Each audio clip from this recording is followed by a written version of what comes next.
Is jou naaldstring afgesny? Goeienaand, ek is professor Hans Redlinghuis van die Eerste Gemeente van Javashoa in Suid-Afrika, Pretoria, Montana, ook internasionaal. Sou jy belangstel in enige van ons boeke, ek dink spesifiek aan 'n boek, Die Mens, Siel, Gees en Liggaam, Graf, Doodryk, Hel of Hemel. Baie belangrike boek, ek het 13 jaar aan hom gewerk. Vernaam vir iemand wat iemand anders aan die dood afgegee het. Baie vrae bly onbeantwoord, so ek sal voorstel dat u dit kry. So jy belangstel, kan jy ons kontak by ons WhatsApp nommer 0722 367 124. Nou, ek gaan nou met u deel oor die tema, is jou naaldstring afgesny? My gebed is dat Vader deur die woord, wat op 'n anderste manier bedien gaan word, in u lewe sal invat en iets in u lewe verander. Dalk spreek Java spesifiek met iemand in hierdie woord. Nou, wanneer ek van 'n naaldstring praat, dan dink ek onmiddellik, wat is 'n naaldstring? 'n Naaldstring is dit wat die ongebore baba aan die moeder se baarmoeder koppel. Ek dink so naby as wat ou kan kry. Ek kan onthou, daai oggend het ek gepraat van 'n derm, die derm van die kind af na die baarmoeder toe. Nou, dit is niks anderster as 'n derm wat van die kind afgaan na die moeder toe nie.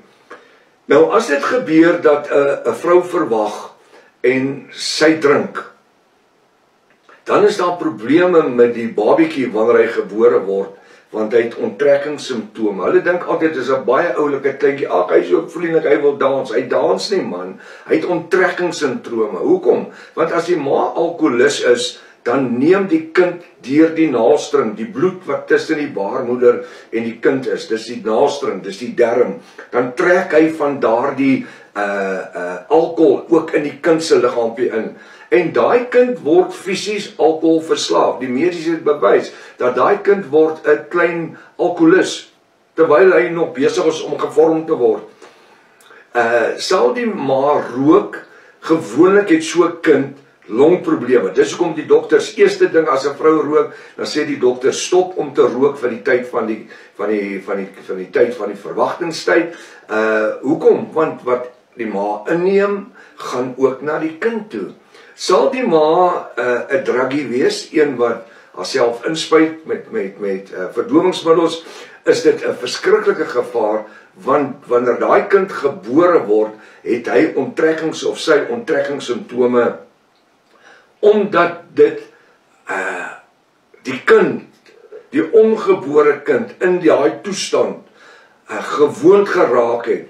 En soos wat die ma elke 6 ure haarself inspuit, so raak daai kleintjie gewoond om elke 6 ure 'n sekere persentasie van daai verdowingsmiddels in te kry. So wat koppel die ma aan die kind? Is die naaldstring wat die ma inneem, neem die kind van in.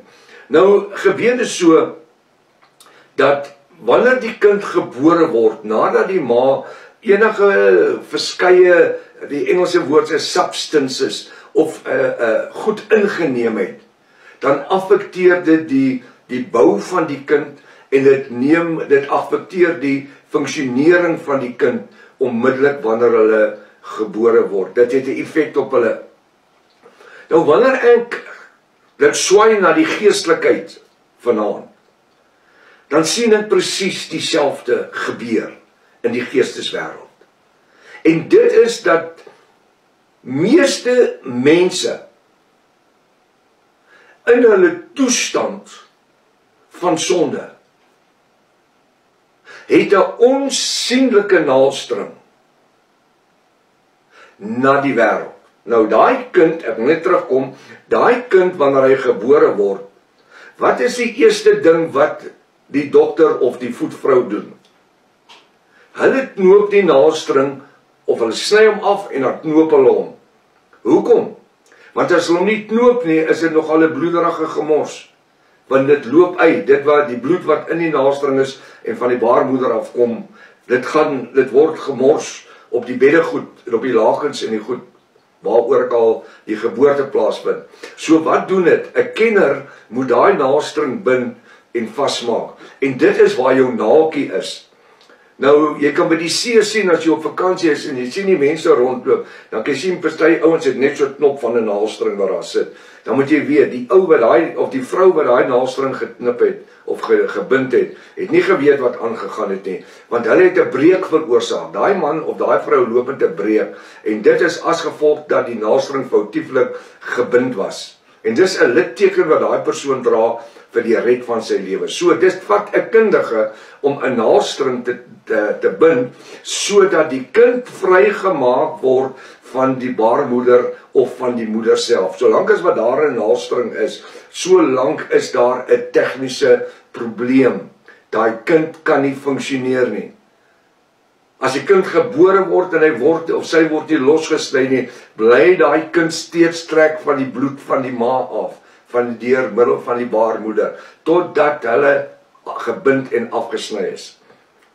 Nou het ek hierdie ding gesien in baie kerke toe ek jong was en self 'n jong pastoor was. Die ou is 40 jaar oud, hy het so bosbaard. Hy's al 30 jaar wat hy op die pad is. En dan die pastoor nodig om hierdie ou elke week op sy skoot te tel en hom 'n bietjie 'n titibottel te gee en hom te voed in 'n bietjie purity. Julle weet wat purity, dis daai kos wat klaar gekou is. Jy voed net dit babytjie. Dan vat hy 'n lepeltjie en dan het hy daai broer met die bosbaard. Dan sê hy, "Maak oop jou bekkie, hier kom die karretjie, hier kom die karretjie." Dan sê in die bekkie en hy moet hom voer elke week, elke dag. Hoekom? Want daai man, alhoewel hy 40 jaar oud is, sy geestelike naalstring was nog nooit afgesny gewees nie. Hy's vas aan die sonde, hy's vas aan die wêreld, en waar die ou gaan trek hy sy baarmoeder saam met hom, wat die sonde en die ongeregtigheid van die wêreld is.